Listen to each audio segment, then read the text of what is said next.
நேற்றைய தினம் மாண்புமிகு மத்திய உள்துறை அமைச்சர் அவர்களை அவருடைய இல்லத்திலே சந்தித்து தமிழ்நாட்டில் இருக்கின்ற பல்வேறு பிரச்சனையை மாண்புமிகு உள்துறை அமைச்சருடைய கவனத்தில் கொண்டு வந்திருக்கிறோம். இன்றைக்கு பல்வேறு திட்டங்களுக்கு மத்திய அரசிடமிருந்து நிதி காலதாமதமாகிக் கொண்டிருக்கின்றது. அதை உடனடியாக விடுவிக்க வேண்டும் என்று வலியுறுத்துகின்றோம். அதே போல பல்வேறு திட்டங்களுக்கு தேவையான நிதிகளையும் வழங்க வேண்டும் என்று வலியுறுத்துகின்றோம்.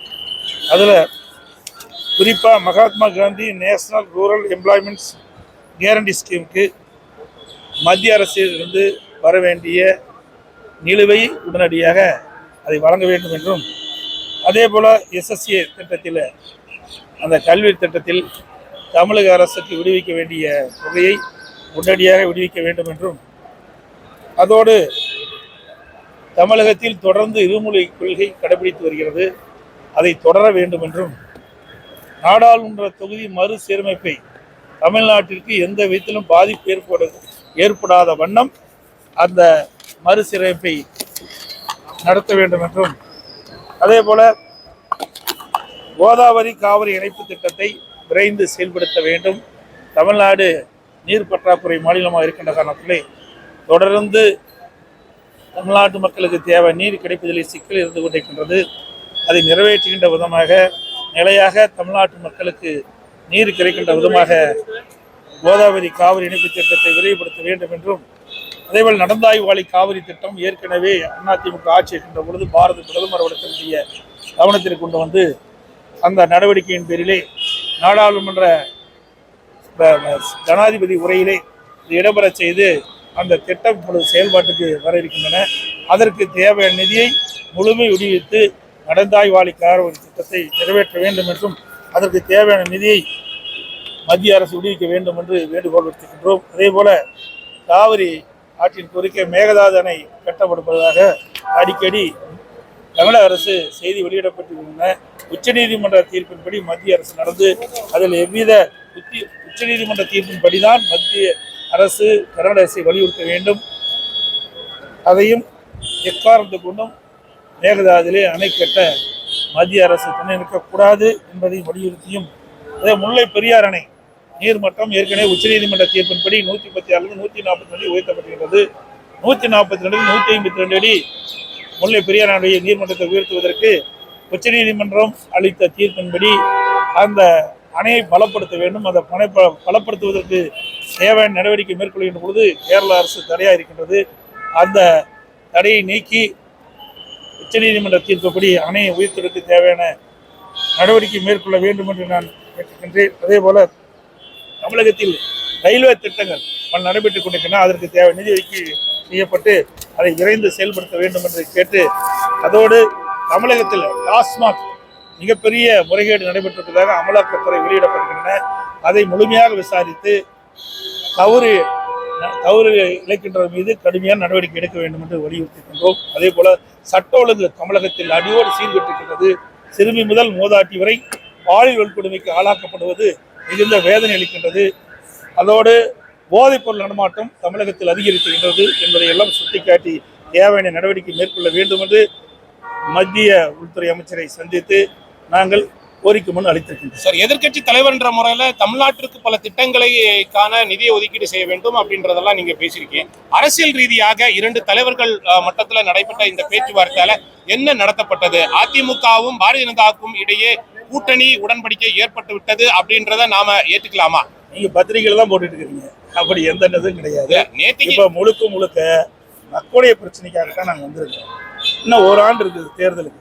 அதெல்லாம் கூட்டணி அமைக்கிறாங்க, இப்போதான் பேச்சுவார்த்தை நடக்கிறாங்க, ஒரு 15 நிமிஷம் தனியாக பேசுனாங்க அப்படின்னு செய்தியெல்லாம் உங்களுடைய பத்திரிகையில ஊடகத்தில் விருப்பமான செய்தி வெளியிடத்துக்கு ஆகும் ஒழிய அது மாதிரிலாம் கிடையாது. முழுக்க மக்களுடைய பிரச்சனையை பேசுவதற்கு தான் எங்களுடைய நாடாளுமன்றத்தில் நான் எங்களுடைய மூத்த தலைவரோடு சந்தித்து உள்துறை அமைச்சருடைய கவனத்தில் கொண்டு சென்றிருக்கிறோம். 40 நிமிடங்கள் நீங்க நேற்றைக்கு உள்துறை அமைச்சரை வந்து சந்திச்சிருக்கிறீங்க. பல்வேறு திட்டங்களை பத்தி பேசினாலும் அரசியல் ரீதியாகவும் கண்டிப்பாக பேசியிருப்பீர்கள்.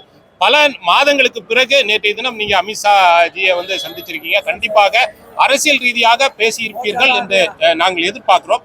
கண்டிப்பாக அந்த அரசியல் ரீதியாக பேசப்பட்டது என்ன என்பதை கொஞ்சமாவது நீங்க சொல்லுங்க. அனைத்து இந்திய அண்ணா திராவிட முன்னேற்ற கழகத்தை பொறுத்த வரைக்கும் முழுக்க மக்களுடைய பிரச்சனை பேசுவதற்கு தான் நாங்கள் அவரை சந்தித்து பேசுவோம். அது மட்டும் இல்லை, ஏற்கனவே அனைத்து இந்திய அண்ணா திராவிட முன்னேற்றடைய நாடாளுமன்ற கட்சி அலுவலகத்தில் வீடியோ கான்ஃபரன்ஸ் திறந்து வச்சோம்.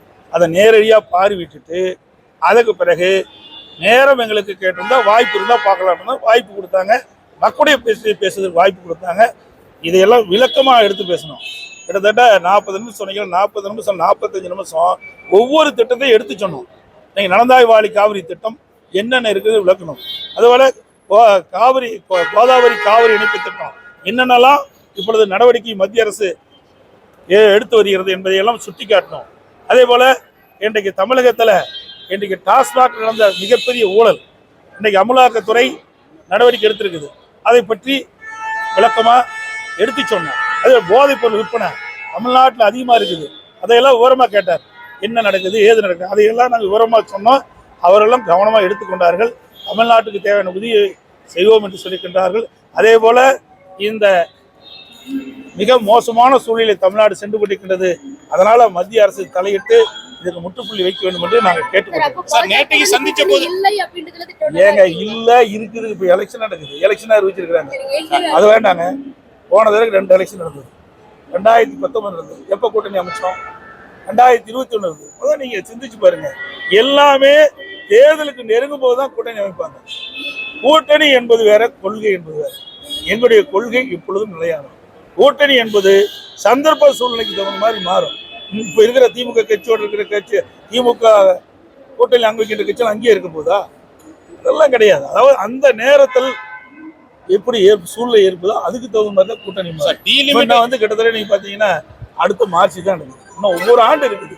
ஓராண்டுக்கு முன்பாகவே உங்களுக்கு விறுவிறுப்பான செய்தி வேணும், பத்திரிகை செய்தி வேணும் என்பதற்காக ஓட்டு கொடுத்து எங்க இடத்துல வாங்காதீங்க. எங்களுடைய நிலைப்பாடு இதுதான். தமிழ்நாட்டு மக்களுடைய பிரச்சனையை ஆளுங்கட்சியா இருந்தாலும் சரி, எதிர்கட்சியா இருந்தாலும் சரி, மக்களுடைய பிரச்சனையை முன்வைத்து மக்களுக்கு தேவையான பிரச்சனை தீர்ப்பு வைப்பதிலே முனைப்பாக இருக்கின்ற கட்சி அதிமுக கட்சி என்பதை தெரிவித்து அனைத்து ஊடகங்களுக்கும் பத்திரிகைகளுக்கும் நன்றி.